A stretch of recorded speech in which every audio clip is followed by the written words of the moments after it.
یہ radio Pakistan podcast ہے۔ السلام علیکم سامعین ناظرین، ریڈیو پاکستان کے news and current affair channel کے ساتھ میں ہوں آپ کا میزبان مدثر حسین۔ سامعین ناظرین، آج کے پروگرام میں ہم گفتگو کریں گے شاہدہ اختر علی، آپ پارلیمانی سیکرٹری ہیں مواصلات اور JUIF کی سینئر رہنما بھی ہیں، ان کے ساتھ گفتگو کریں گے۔ مواصلات، وزارت مواصلات کے حوالے سے بھی گفتگو کریں گے اور حالیہ سیلاب کی بارشوں کی صورتحال سے مواصلات کا نظام کو کیا نقصان ہوا ہے، کتنا متاثر ہوا ہے، کچھ اس حوالے سے گفتگو کریں گے۔ بلکہ شاہدہ اختر صاحبہ کو سینئر پولیٹیشین ہیں، کئی عرصے سے، کئی سالوں سے پارلیمنٹ کا حصہ رہی ہیں، تو ان سے ان کی سیاسی ذاتی زندگی کے حوالے سے بھی گفتگو کریں گے۔ بہت بہت شکریہ میم، آپ نے اپنا قیمتی وقت دیا ریڈیو پاکستان کو۔ جی میم، جیسے کہ پروگرام کا ہمارا فارمیٹ ہے، ہم جو مہمان ہیں ان کی ذاتی اور سیاسی زندگی کے حوالے سے معلومات لیتے ہیں اور بات چیت کرتے ہیں تاکہ ہمارے ناظرین اور جو سامعین ہیں وہ استفادہ حاصل کر سکے جو بھی مہمان ہیں ان کی پروفائل کے حوالے سے۔ تو یقینی طور پہ آپ 2002 سے بلکہ کافی عرصے سے کنٹینیوسلی پارلیمنٹ کا حصہ رہی ہیں، ایک بڑا ٹائم آپ نے پارلیمنٹ میں گزارا۔ تو پہلے تو آپ سے یہی معلوم کرنا چاہیں گے کہ بینگ اے لیڈی بڑا مشکل ہوتا ہے پالیٹکس میں آنا، تو آپ کو کوئی مشکلات کا سامنا تو نہیں کرنا پڑا؟ اور اتنا عرصہ سیاست میں رہی ہیں تو پہلے سے شوق تھا یا اچانک سرپرائزنگ سیاست میں آئی؟ ایک تو یہ تھا کہ فیملی بیک گراؤنڈ کچھ اس طرح کے سیاست سے تعلق رہا ہے، ہم دیکھتے رہے ہیں سیاسی فیملیز کو، اور آنا میرا یہ ہے کہ 2002 آفٹر دی LFO مشرف دور میں جب LFO آیا تو اس میں ریکوائرمنٹ تھی ویمن سیٹس کی، تو پارٹی نے آفر کی اور آئی پریکٹیکلی، تو یعنی انڈائریکٹلی تو ہم انوالو رہے تھے سیاست میں، لیکن ڈائریکٹلی پھر after 2002 being women seat reserve پہ میرا یہاں پہ آنا ہوا۔ پارلیمنٹ میں آ کے مختلف ادوار میں نے دیکھے، 2002 کا دیکھا، 2013 اور ابھی 2018، اور بیچ کا جو دور تھا 2008-9 وہ پھر میں کونسل آف اسلامک آئیڈیالوجی کی ممبر رہی۔ وہ بھی ایک پارٹ ہے جو کہ کنسٹیٹیوشنل ادارہ ہے، لیجسلیشن ہے، تو مطلب یہ ہے کہ میں پریکٹیکل پالیٹکس میں 2002 سے، جیسے آپ نے کہا، مشکلات تو دیکھیں جب بھی آپ کسی فیلڈ میں آتے ہیں ڈیفینیٹلی چیلنجز ہوتے ہیں، لیکن الحمدللہ وقت کے ساتھ ساتھ اپنی سینئر سے سیکھا بھی اور پھر کوشش بھی کی اور ایمبیشس بھی رہی جتنی باقی خواتین ہیں، کیونکہ آپ دیکھتے ہیں کہ نیچرلی ایک چیز جو ہے خواتین میں کہ ایک sense of responsibility as compared to the man, میں کہوں گی ود اے ڈیو اپالوجی، کہ جب اس کو کام اسائن کیا جاتا ہے تو میجورٹی آپ نے خواتین میں دیکھا ہوگا کہ وہ اپنے کام سے پوری طرح انصاف کرنے کی کوشش کرتی ہے۔ ایک وجہ تو یہ ہے کہ ہم جی بالکل، ایک تو یہ وجہ بھی ہے کہ ایک ریزرو سیٹ پہ ہمارا وہ ہلکے والا وہ سسٹم نہیں ہوتا جس طرح باقی ہمارے مرد بھائی جو ہیں پارلیمنٹیرین وہ مصروف رہتے ہیں مختلف حوالے سے، تو وہ اتنا ٹائم میں سمجھتی ہوں کہ نہیں دے پاتے اسمبلی میں جتنا ان کو دینا چاہیے، کیونکہ ہمارا مین مقصد یہاں پہ ہے لیجسلیشن۔ تو وہ لیجسلیشن میں کردار جو ہے پھر یہاں پہ جب ہم آئے آفٹر LFO تو خواتین نے زیادہ کردار اپنا ادا کیا اور اپنی اسٹرینتھ بھی شو کی، اپنی اٹینڈنس بھی شو کی، اور اس کی وجہ یہ ہے کہ آپ جب بھی دیکھتے ہیں کہ جب اینول رپورٹ آتی ہے مختلف اداروں سے، جیسے پیلڈیٹ ہے، جیسے فافین ہے، جن کی ایک ڈیلی بیسس پہ نظر ہوتی ہے پارلیمنٹ میں، تو اس میں خواتین کی جو اچیومنٹس ہیں اور ایوارڈز ہیں وہ آپ نے دیکھے ہوں گے، وہ تمام کے تمام جو ہے ایوارڈز وہ خواتین کو ہی مل رہے ہیں۔ اچھا شاہد صاحب، عموماً ویسے دیکھنے میں ملا ہے جو بھی سیاستدان ہم گفتگو کرتے ہیں تو وہ زیادہ تر طالب علمی کے دور سے سیاست کا حصہ رہے ہیں، یونیورسٹیز میں سیاست کا حصہ رہے ہیں، تو آپ بھی اسی طرح اس یونیورسٹی یا کالج یا طالب علمی سے سیاست میں رہیں، یا بس جیسے آپ نے بتایا کہ 2002 LFO کے بعد ایک پارٹ بننا پڑا تو کنٹینیوٹی شروع؟ طالب علمی کے جب میں when I was 26 وہاں پہ مجھے آفر کی گئی تھی کہ یہاں پہ اس وقت صرف نامینیشن ہوتی تھی، یہ سسٹم نہیں ہوتا تھا باقاعدہ جو اب ریزرو سیٹ کا ہے، لیکن وہاں پہ ایج لمٹ جو ہے وہ 30 ان کو ریکوائرڈ تھی، ابھی تو اس کے بعد LFO میں جو ہے ایج لمٹ انہوں نے کم کر دی، تو اس وقت بھی آفر کی گئی۔ جس طرح میں نے آپ کو بتایا کہ انڈائریکٹلی تو ہم دیکھتے رہے ہیں پالیٹکس کو، لیکن ڈائریکٹلی انوالومنٹ کا سیٹ کے ملنے کے بعد یہ ہماری ایکٹیویٹیز شروع ہوئی ہیں۔ صحیح۔ اچھا شاہدہ صاحب، کیونکہ آپ ایک JUIF ایک مذہبی جماعت بھی ہے، سیاسی جماعت بھی ہے، تو یقینی طور پہ ایک خواتین نے پارلیمنٹ میں قانون سازی بھی بے پناہ کی ہے. تو خواتین کے حقوق کے حوالے سے اسلامی تناظر میں کن کن قوانین کی ضرورت ہے اور کس پہ, کیونکہ 20 سال کا ایک عرصہ بہت بڑا عرصہ ہوتا ہے, آپ اس 20 سال کے عرصے میں خواتین کے حقوق کے لیے کون کون سے موضوعات, کون کون سے ایشوز پہ کام کر چکی ہیں یا آگے اور مزید کرنا چاہتی ہیں؟ جی بالکل, یہاں پہ دیکھیں ایک تو قانون بنتا ہے تو میں سمجھتی ہوں اس میں ہی اور شی کا فرق ایز سچ نہیں ہونا چاہیے, لیکن دوسری طرف جو پرٹیکولرلی خواتین کے نام سے ہوتا ہے, کیونکہ جب ہم مغرب کو دیکھتے ہیں تو یہ وہاں پہ یہ ان کا سلوگن ہے کہ برابری کا ہونی چاہیے, جبکہ میں سمجھتی ہوں کہ ہماری پارٹی جو ہے وہ جیسے آپ نے خود کہا ہے کہ نہ صرف سیاسی بلکہ مذہبی لحاظ سے بھی ہم سمجھتے ہیں کہ جو اسلام نے خواتین کے جو حقوق کا تعین کیا ہے وہ کسی بھی دوسرے مذہب میں نہیں ہے. تو لیکن بات آتی ہے امپلیمنٹیشن کی, کہ یہاں پہ اگر کوئی قانون ہے بھی خواتین کے حوالے سے تو وہ امپلیمنٹ نہیں ہوتا, وہ ویک ڈرافٹنگ ہے جس کی وجہ سے ہم یہ دیکھ رہے ہیں عملی کام جو ہے نہیں ہوتا. اب جیسے وراثت کا قانون آپ دیکھ لیں, اگر ہم اس پہ عمل کریں تو کوئی وجہ ہی نہیں کہ ہمیں سے قوانین بنائیں. رکاوٹ ہے یا حکومت انفراسٹرکچر یا وہ ادارے رکاوٹ ہے؟ یہ اس میں پھر ایگزیکٹو کی بات آ جاتی ہے کہ وہ امپلیمنٹیشن نہیں ہوتی اور دوسرے رویوں کی بات ہوتی ہے. آپ کی اپنی شخصی رویے زیادہ حصہ معاشرے کا ہے, اس کے رویوں کو بھی بدلنا چاہیے. اور پرٹیکولرلی جو خواتین کے حوالے سے آپ کہہ رہے ہیں کہ کچھ قوانین بالکل ہم نے جب ہم MMA دور میں آئے تھے کافی اسٹرینتھ کے ساتھ اپوزیشن میں تھے, وہاں پہ بھی کافی قانون سازی کی ہے. وہ الگ بات ہے کہ ہمارا سسٹم ایسا ہے کہ جب آپ اپوزیشن میں ہوتے ہیں تو آپ کو جب کہ وہ میجورٹی نہیں ملتی تو آپ کے قوانین جو ہے وہ کل ہو جاتے نہیں بن. لیکن ہم نے کیے ہیں مور دین 27 بل وہاں پہ پرٹیکولرلی ویمن ایشوز کے ریلیٹڈ, یہی چیز کہ ہم امپلیمنٹیشن چاہتے ہیں معاشرے میں رویوں کے لیے. ہم نے ایک مختلف کام کیے کہ ان کو بائنڈنگ کس طرح ہو, ان پہ ان کو باؤنڈ کیا جائے. اور پھر جب ہمیں موقع ملتا رہا تو ہم ساتھ ساتھ ان کی ایجوکیشن کے لیے, ان کے ورک ایٹ پلیس کے لیے جو سیکیورٹی ہے, اسی کے ساتھ ساتھ جو باقی جو اسکلڈ ورکر خواتین ہیں, کیونکہ میں وومن کاکس کی بھی ایگزیکٹو ممبر ہوں, تو اس کے حوالے سے بھی وہاں پہ بھی ہم نے پریکٹیکلی جا کے جو مختلف حوالے سے وومن پولیس کا کردار ہے, جو وومن بینکنگ میں ہے, جو وومن جو ہے مختلف انٹرپرینیورشپ ہے, بزنس میں ہے, تو ان سے ڈائریکٹلی ہمارا ایک رابطہ بھی رہا ہے. اور ان کی جو میں سمجھتی ہوں کہ ان کو انوملیز اس طرح آ رہی ہیں کہ قوانین میں امپلیمنٹیشن, جس طرح میں کہوں گی کہ جس طرح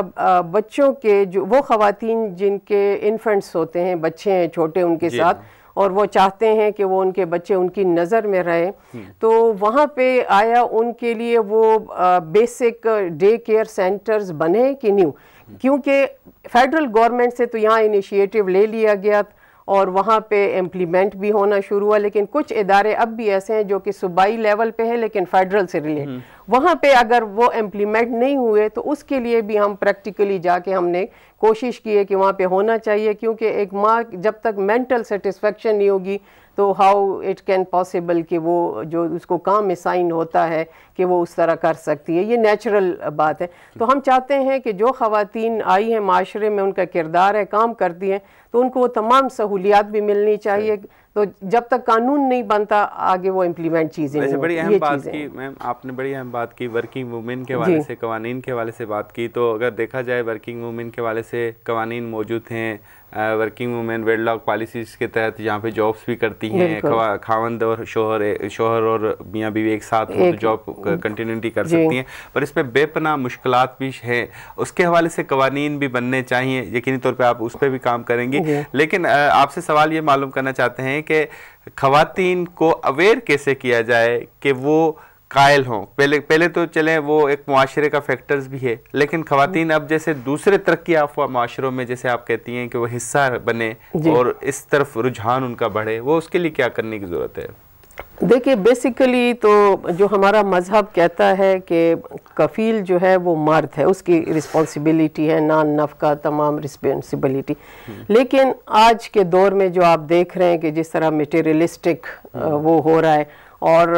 وقت کی ضرورت بھی ہے جو انفلیشن آ رہا ہے, تو وہ خواتین جو کہ اگر آپس میں خاندان کی مرضی سے باہر نکل کے کام کرتی ہے, بالکل ہے, دیکھیں آپ کے کچھ حدود اور قیود ہیں, اس میں رہ کے آپ اپنا کام کر سکتے ہیں, اس میں مذہب کی طرف سے کوئی پابندی نہیں ہے. ہم حضرت ختیجہ رضی اللہ تعالیٰ عنہ کی اگزامپل آپ کے سامنے ہے کہ وہ ایک بہترین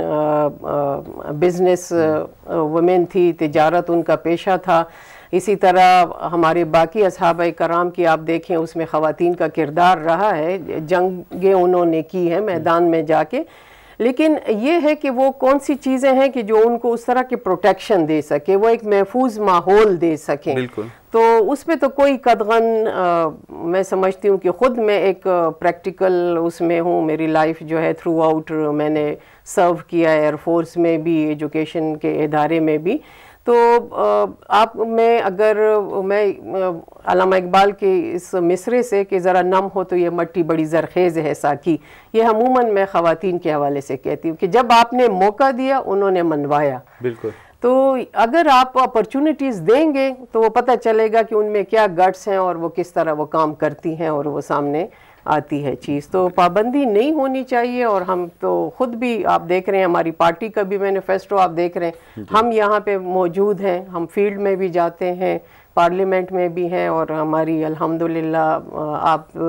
سب دیکھتے بھی ہیں کہ جو بھی ایشوز ہوں ہماری خواتین پارٹی کی پروونشل لیول پہ, نیشنل لیول پہ ان چیزوں کو اجاگر کرتی ہیں, اور کوئی ڈفرنس نہیں ہے کہ یہ ہمارا میل ممبر ہے, یہ فیمیل ہے, ایکویلٹی کے ساتھ ہم کام کرتے ہیں. بالکل. سامعین ناظرین, آپ کو بتاتے چلیں آپ ریڈیو پاکستان کے news and current affair channel پر اس وقت گفتگو سن رہے ہیں شاہدہ اختر علی صاحبہ کی. آپ پارلیمانی سیکرٹری ہیں, JUF کی رہنما ممبر قومی اسمبلی, ان کے ساتھ گفتگو کا سلسلہ جاری ہے.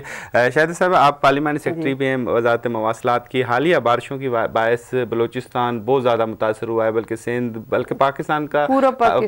متاثر ہوا, پر زیادہ تر مواصلات کا نظام بلوچستان کا متاثر ہوا ہے. تو ہمارے سامعین ناظرین کو کچھ بتانا چاہیں گے کون کون سے ایریا افیکٹ ہوئے ہیں, وہاں پہ ریہیبلیٹیشن کا کام کہاں پہ شروع ہو چکا ہے, اور ابھی بہتر صورتحال ہے یا نہیں ہے, کیا صورتحال ہے ابھی؟ ابھی دیکھیں آپ, ریسنٹلی KPK کا جو ناران کا پل ہے وہ ٹوٹ گیا تھا 3-4 دن پہلے, اس کی خبر آئی ہے. پھر 24 گھنٹے کے اندر منسٹر صاحب نے اور NHA کے جو سیکٹریز ہیں انہوں نے خود پرسنلی اس کو لک آفٹر کیا اور اس کو متبادل راستہ دیا, کیونکہ آپ دیکھتے ہیں کاغان گرمی کا موسم ہے, سیاح جاتے ہیں ٹورسٹ, تو ان کی جانیں, قیمتی جانیں کو بچانے کے لیے جو ہے ہم وطن گوش ہیں اور سنتے ہیں اور کام بھی کر رہے ہیں. NHA نے فوری ریلیف وہاں پہ پہنچائی. اس سے پہلے جو ہے اگر آپ نے دیکھا ہوگا کہ مختلف پل کے حوالے سے, اور بلوچستان تو ٹوٹلی کوئی ایک جگہ میں اسپیسیفک کیا بتاؤں, وہاں اگر آپ دیکھیں ہب پل کا ذکر کروں, آپ چاغید کی طرف جائے, چمن کی طرف جائے, تمام وہاں پہ جو ہے جو بھی زمینی رابطے تھے وہ منقطع ہو گئے تھے, اور ان کو ہم نے متبادل راستہ NHA کی طرف سے دیا, اور کافی لاس ہوا ہے. اور KPK میں اسپیشلی جو سیلاب سے فرسٹ اس پہ آیا تھا انسٹنس جو سیلاب کا, تو وہ ٹانگ کے علاقے میں آیا, اور وہاں پہ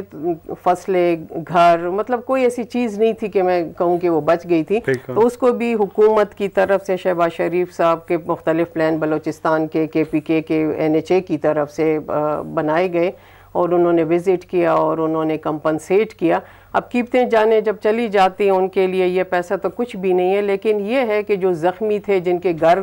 جو بے گھر ہو گئے تھے, بے سر و سامان ہو گئے تھے, ان کے لیے جتنا بھی کر سکیں بنیادی طور پہ ان کو فوری ریلیف کی کوشش کی گئی ہے. صحیح. اچھا شاہدہ صاحب, ایک سوال ضرور پوچھنا چاہیں گے بلوچستان کی صورتحال کے حوالے سے. یہ جو مواصلات کا نظام ہے, ہم دیکھتے ہیں کہ جب بھی بارشوں کا سلسلہ شروع ہوتا ہے بلوچستان میں, تیز بارشیں یا سیلابی صورتحال بن جاتی ہے, وہاں کا مواصلات کا نظام بہت زیادہ متاثر ہوتا ہے. اس کے پیچھے کیا وجوہات ہیں آپ کے خیال میں؟ وہ میپنگ پراپر نہیں ہے, روڈ رستے ایسی جگہوں پہ بنائے گئے ہیں جہاں پہ سیلابی ریلوں کا زیادہ آنا جانا ہے, اسی وجہ سے وہ متاثر ہوتے ہیں, یا آپ کے خیال میں ایک قدرتی نظام ہے اس کی وجہ سے زیادہ افیکٹ ہو جاتا ہے, تیز بارشیں ہو جاتی ہیں؟ کیا فالٹ ہے یا اس میں کوئی اور وجہ ہے؟ ایک تو دیکھیں نیچرل کلیمٹی کا کوئی وقت نہیں. اب اگر کراچی آپ دیکھیں, پورا سٹی کراچی جو ہے وہ پانی میں ڈوب گیا ہے, پر یہاں پہ سڑکیں ختم ہو جاتی ہیں. سڑکیں پانی سے تو ہر سڑک جو ہے وہ ختم ہو جاتی ہے, مطلب پانی کے آگے تو آپ دیکھیں کہ کوئی چیز بھی نہیں ٹھہر سکتی, اور پھر اتنے فلو کے ساتھ جب آئے تو میپنگ کا بھی اگر کسی حد تک ایک آدھ ہوگا، لیکن بلوچستان کا اتنا بڑا ایریا ہے اور اس کے لیے کمیونیکیشن نظام پہلے تو نہ ہونے کے برابر تھا. وقت کے ساتھ ساتھ جو جو چیزیں بن رہی ہیں، اب اگر میں دیکھوں کہ پی کے میں سی پیک کا آپ دیکھیں روڈ بنا، لیکن اس پہ بھی وہ پانی کا بہاؤ آ گیا تھا ہر طرف سے پانی، یعنی وہ میدانی علاقہ ہے، اوپن ہے، اسی لیے اوپن ہے، میدانی بھی ہے، کچھ بارشیں بھی حد سے مطلب جو ایک روٹین کی پہلے نہیں اتنی ہوتی تھی، وہ بھی ہمارا ایکو سسٹم جو ہے گلوبل وارمنگ کی طرف جا رہا ہے، اور پھر یہ سسٹم اوورآل جو آپ کا کلائمیٹ چینج آ رہا ہے وہ بھی بہت بڑا فیکٹر ہے. ورنہ آپ دیکھیں پچھلے چند سالوں میں ایسے کوئی صورتحال نہیں تھی. لانگ ٹرم اسٹریٹجی بنانی چاہیے اس کے لیے تاکہ ان چیزوں کا ادارک ہو سکے اور روک تھام ہو سکے، نہ نقصان ہو، کم سے کم ہو. بالکل لانگ ٹرم ضرور ہونی چاہیے. اب جس طرح میں نے آپ کو بتایا کہ اوور آل گلوبل وارمنگ کی طرف ہم جا رہے ہیں، آپ کی اوزون رپچرنگ ہو رہی ہے اور کاربن ایمیشن اس قدر زیادہ ہو رہی ہے. اس کے لیے تو آپ دیکھیں پلانٹیشن، فارسٹ، اگر ڈیفارسٹیشن ہوگی تو یہ چیزیں سامنے آ رہی ہے، تو اس کا فارسٹ کا ہونا، جنگلات کا بڑھانا، یہ چیز ہے جو قدرتی طور پہ اس چیز کو روکتی ہے. دوسرا آپ کے کاربن ایمیشنز کو اگر ہم دیکھیں، میرا اپنا ذاتی جو پلاننگ جو ہم مختلف اس پہ فورم پہ جب بات آتی ہے، اگر میں پاکستان کی دیکھوں کہ آج کل جتنا فرنس آئل یوز ہو رہا ہے اور جتنا یعنی بجلی کے بھی شارٹیج، فیول کا زیادہ کنزمپشن ہونا، اور جو ہمارا سرکولر ڈیٹ ہے اوور آل، یہ اسی وجہ سے ہے کہ ہم باہر سے کتنا تیل منگواتے ہیں، ہمارے پاس تو کوئی ایسے ذخائر نہیں ہے. اس کو اگر ہم نے روکنا ہے تو پرسنلی میری جو تھنکنگ ہے کہ ریلوے کا نظام بہتر ہو. اگر ریلوے کا نظام بہتر ہوتا ہے تو آپ کی یہ جو روڈ کی جو ڈیلیپیٹیڈ کنڈیشنز ہو جاتی ہیں، مرمت مینٹیننس جو اس کی ہے مرمت کے حوالے سے، وہ بھی آپ کی اسٹیبلٹی کی طرف جائے گی. دوسرا اگر آپ کی یہ جو ٹریفک کنٹرول ہے وہ بھی ہوگا. جو اتنے ٹرکس جو ہیں جو لوڈ ہو کے آتے ہیں اور جو سپلائی کرتے ہیں، ایک تو آپ کو ایزی اور فاسٹسٹ سپلائی کا ذریعہ ریلوے ہوگا. دوسرا آپ کا فیول کنزمپشن جو ہے وہ کم ہو جائے گا، آپ یہ سرکولر ڈیٹ آٹومیٹیکلی ہوگا. آپ کی جو کاربن ایمیشن ہے، جو پولوشن ہے، جو کہ کاز ہے مین آپ کے اس انوائرمنٹ کو جو خراب کرتی ہے، اس میں بھی کمی آ سکتی ہے. تو یہ مختلف فیکٹر ہیں، چھوٹی چھوٹی چیزیں تو میں نہیں کہوں گی بہت بڑی چیزیں ہیں. لارجر سکیل پہ اس کو دیکھنا ہے اور لانگ ٹرم پالیسی کو دیکھنا ہے تو وہ اس کو کور اپ کر سکتے ہیں. اچھا شاہد صاحب، ایک سوال آپ سے پوچھنا چاہیں گے کہ موٹر ویز کے حوالے سے اگر پی ایم ایل این کی گورنمنٹ، اب تو اتحادیوں کی گورنمنٹ ہے، خاص طور پی ایم ایل این کی گورنمنٹ کی بات کریں تو ان کی اسٹریٹجی میں موٹر ویز کا بڑا اہم منشور میں شامل ہے. تو ابھی کون کون سی موٹر ویز ان فیوچرز بننے والی ہے؟ کیونکہ سکھر حیدرآباد موٹر ویز کا ذکر ہے، اس کے علاوہ اور کون کون سے منصوبے ہیں جو اب پایہ تکمیل اس آپ کے ٹینیور میں ہونے کا امکان ہے، اور عوام کو کیا بتانا چاہیں گے تاکہ وہ خوشی سے استفادہ تو حاصل کریں کہ ہمارے روٹ میں کچھ سہولتیں آ رہی ہیں؟ ہاں بالکل جی، ابھی تو موٹر وے اور ساتھ ہی ہائی ویز بھی وہ بھی لنک ہو گئے ہیں سارے. اب کے پی کے میں تو آپ نے خود دیکھا حقلہ ڈی آئی خان ہے، اسی طرح ہزارہ کی سائڈ پہ جو ہے شاہراہ قراقرم جو بہت ہی مین مشہور تھی وہ ہے سی پیک کے، اس میں آتی ہیں. اسی سے لے کے جنوبی اضلاع کی بڑی ڈیمانڈ ہے کہ ان کو آگے فردر ان سے ایکسٹینشن مل جائے، وہ ان فیوچر انشاءاللہ پریکٹیکیبل ہے. اسی طرح سکر کا آپ نے خود ذکر کیا، اور بھی ساتھ ساتھ ڈیمانڈ آتی ہیں لنک، لیکن آپ دیکھیں سیل کوٹ کا بھی ہو گیا، فیصل آباد کا بھی ہوگا، ملتان کی سائٹس پہ بھی ہو گیا. بلوچستان جو ہے مین، اس میں کافی زیادہ ابھی یہ جو سجیشنز بھی آئی ہیں اور اس میں ان کی پروپوزلز بھی ہیں. بلوچستان کو کافی حد تک ان کو کور کیا جا رہا ہے. روپ کا علاقہ ہو گیا، جو باقی ایریاز ہو گئے جو ان کو لنک کرتے ہیں، تو یہ پھر D I Khan further Balochistan اس کا بھی ایریا آپ دیکھیں گے کہ کافی یعنی ٹائم کی بچت ہوگی اور سفر کی مشکلات جو ہیں اس کو کم کیا جا سکے گا. جی سامعین ناظرین، آپ کو بتاتے چلیں کہ ریڈیو پاکستان کے news and current affair channel پہ شاہدہ اختر صاحب ہمارے ساتھ موجود ہیں. شاہدہ صاحب، آخر میں ایک دو سوال آپ سے بس کرنا چاہیں گے. موجودہ سیاسی صورتحال پہ تھوڑی سی گفتگو کر لیں کہ موجودہ سیاسی صورتحال ایک طرف تمام اتحادی پارٹیوں کی جانب سے گورنمنٹ بنائی گئی، مشکل حالات میں بنائی، اور ساری صورتحال دیکھیں مشکل کچھ فیصلے بھی کرنے پڑے. آگے مستقبل کیسا دیکھ رہی ہیں؟ کیونکہ کہا یہ جاتا ہے کہ مشکل فیصلے ابھی ہونے ہیں، ہوں گے، تو عوام کس طرح کی امیدیں رکھے مستقبل کے حوالے سے؟ دیکھیے بالکل اس میں کوئی شک نہیں ہے کہ یہ 13-14 مختلف پارٹیاں جو ہیں مل کے انہوں نے قومی حکومت بنائی ہے، اور یہ ٹاسک بھی جب لیا گیا تھا تو 1 پوائنٹ ایجنڈے کے تحت کہ جو ملک دیوالیہ ہونے کی طرف جا رہا ہے تو اس کو کیسے بچایا جائے۔ مشکل فیصلے تھے، جس طرح فیول کے چارجز بڑھے، آٹومیٹکلی تمام کموڈٹیز انہینس ہو جاتی ہیں اور پھر عوام پہ مشکلات کا سامنا آتا ہے۔ تو ابھی تو آپ دیکھیں ہم IMF کے چنگل میں ہیں، ہمیں ساتھ ساتھ جو ہے کچھ باقی پروپوزل جہاں پہ میں دیکھتی ہوں کہ باقی کنٹریز کے ساتھ، کیونکہ ہمیں جب یہ حکومت لی ہمیں یہ بھی تھا کہ ہم بالکل آئسولیٹ ہو کے رہ گئے، تو جب آپ اپنے ہمسایوں سے بھی آپ کا ڈسٹنس بڑھتا ہے، ڈفرنس آتا ہے، تو پھر آپ نے جس طرح ایک معاشرے میں ایک اکیلا بندہ کچھ نہیں کر سکتا، اسی طرح ایک ملک جب آئسولیٹ ہوگا تو کچھ نہیں کر سکا۔ ہم ڈیفینیٹلی ڈیپینڈنٹ ہیں، ہم انڈیپینڈنٹ نہیں ہیں کسی بھی چیز پہ۔ ہمیں انڈیپینڈنسی کے لیے چاہیے کہ ہم یہاں پہ زرعی ملک ہے، زراعت کو فروغ دیں۔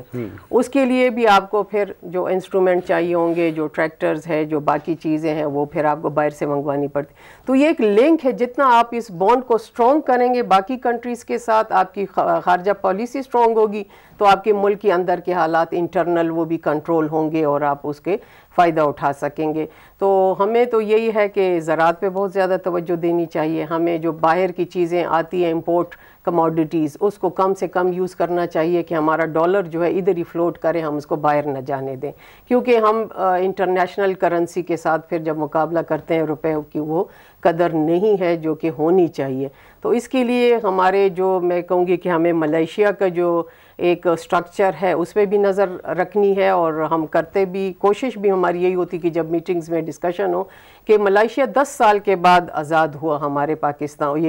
پاکستان کے وجود کے آنے کے بعد، لیکن ان کی اگر ہم پالیسی دیکھیں کہ وہ را میٹیریل باہر نہیں ایکسپورٹ کرتے ہیں، وہ ریفائنڈ کرتے ہیں۔ پاکستان جو ہے الحمدللہ کسی چیز کی یہاں پہ کمی نہیں ہے، ہمارا ریفائنڈ کاٹن جو ہے پوری دنیا میں مشہور ہے، تو ہم کیوں را میٹیریل باہر دیتے ہیں سستے داموں؟ یہاں پہ سکلڈ بھی ہے، یہاں پہ امپلائمنٹ کے چانسز بھی ہیں، اتنا پوٹینشل ہے ہر فیلڈ میں اگر آپ دیکھیں، تو ہم اس کو یہیں پہ کیوں نہیں یوٹیلائز کر سکتے؟ تو یہ کچھ ایسے فیصلے، پروڈکٹ بنا کے ہم بیچیں۔ کاٹن کی اگزامپل میں نے آپ کو دی، یہاں پہ اگر ہم فصلیں ہیں، ہم نے کاٹن کو ختم کیا، گنا کاشت کیا، چینی کا کیا، ہم نے حشر کیا،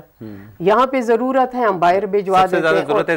زراعت کو، زراعت آپ کی، کیونکہ ہمارا ملک ہی زرعی ملک ہے، زراعت مضبوط ہوگی، آپ تمام چیزوں کو چھوڑ کے آپ کا ریلوے سسٹم مضبوط ہوگا۔ 2-3 چیزیں ہیں، جب آپ ان پہ فوکس کریں گے تو آپ دیکھیں گے کہ آپ کی معیشت کس طرح بوسٹ۔ گورنمنٹ کا ابھی فوکس صرف زراعت اور دیگر شعبہ، سب سے زیادہ امپورٹنٹ ان کے لیے زراعت ہے اور اس پہ زیادہ فوکس کر رہی ہے۔ بالکل، زراعت کے بغیر ہم کر نہیں سکتے۔ اب دیکھیں کووڈ کی جو صورتحال آئی، باوجود اس کے کہ ہم مقابلہ نہیں کر سکتے باہر کنٹریز، لیکن پھر بھی آپ دیکھیں کہ الحمدللہ یہاں پہ خوراک کی قلت نہیں آئی، کیونکہ ہمارے جو بھی ہے تھوڑا بہت جس طرح بھی زراعت کی ہے تو ہمیں خوراک کی قلت کسی صورت نہیں آئی۔ اسی طرح اگر ہم اس پہ فوکس کریں تو خدا نہ خواستہ اگر کوئی ایسی صورتحال آتی بھی ہے تو پورے ساؤتھ ایشین کنٹریز کو ہم 1 سال میں خوراک ترسیل کر سکتے ہیں۔ اس طرح کچھ قانون سازی میں ذکر کروں گی کہ ہم نے حلال اتھارٹی کے قانون جو ہے پچھلے دور حکومت میں انیشیٹو ہم نے لیا، میرے کالنگ اٹینشن سے ہوا، اس کے بعد پوری ایک اتھارٹی بنی، حلال اتھارٹی۔ اس میں ہمیں سامنے جب یہ صورتحال آئی، آپ کو حیرانگی ہوگی کہ انڈیا کا چکن میٹ جاتا ہے سعودیہ میں، برازیل کا جاتا ہے، پاکستان کا نہیں جاتا۔ سعودیہ سے ہمارے کتنے اچھے تعلقات، اسلامی مملکت پریفر کرتے ہیں، بالکل، لیکن ایک حلال اتھارٹی سٹیمپ نہ ہونے کی وجہ سے، ایک ادارہ نہ ہونے کی وجہ سے، وہ انٹرنیشنل جو ISO ان کے سرٹیفیکیشن ہے وہ نہ پورے ہونے کی وجہ سے یہ تمام چیزیں پیچھے رہ گئی۔ جب وہ ادارہ بنا، آپ کا جو حلال میٹ ہے وہ اسی چند مہینوں میں بوسٹ کر گیا، 1.9 بلین پہ چلا گیا۔ اب آپ دیکھیں کہ یہ ادارہ بن گیا ہے، فعال ہو اور کام شروع ہو تو کتنی کنٹریز ہیں جو ہمارے، اور لائف سٹاک کتنا ہے پاکستان میں۔ مطلب یہ ایسی چیزیں ہیں جس کی طرف ہمیں توجہ دینی چاہیے، اور ہم گاہے بگاہے اپنے پارلیمنٹ میں بھی آواز اٹھاتے ہیں، اور الحمدللہ کہ جب یہ چیز سامنے آتی ہے اور ڈاکومنٹیشن ہوتی ہے تو اس کا رزلٹ بھی آتا ہے، اور پھر ہمیں خوشی ہوتی ہے کہ جے یو آئی کے ایک ادنیٰ کارکن کی وجہ سے جو ہماری کاوشیں ہیں وہ آنے والی نسلوں کے لیے بہتر ثابت ہوں گی اور انشاءاللہ قوم و ملک کی بہتری کے لیے ہوں گی۔ بہت بہت شکریہ شاہدہ اختر صاحبہ، آپ نے اپنا قیمتی وقت دیا ریڈیو پاکستان کے news and current affair channel کو۔ سامعین ناظرین، آج کے پروگرام میں رہنما شاہدہ اختر علی صاحبہ ہمارے ساتھ موجود تھے، ان کے ساتھ گفتگو کی۔ اس کے ساتھ اپنے میزبان مدثر حسین راجپوت کو دیجیے اجازت۔ آپ کو بتاتے چلے کہ اس پروگرام کے ایگزیکٹو پروڈیوسر تھے امان اللہ سپرا۔ اللہ حافظ۔ یہ ریڈیو پاکستان پوڈ کاسٹ ہے۔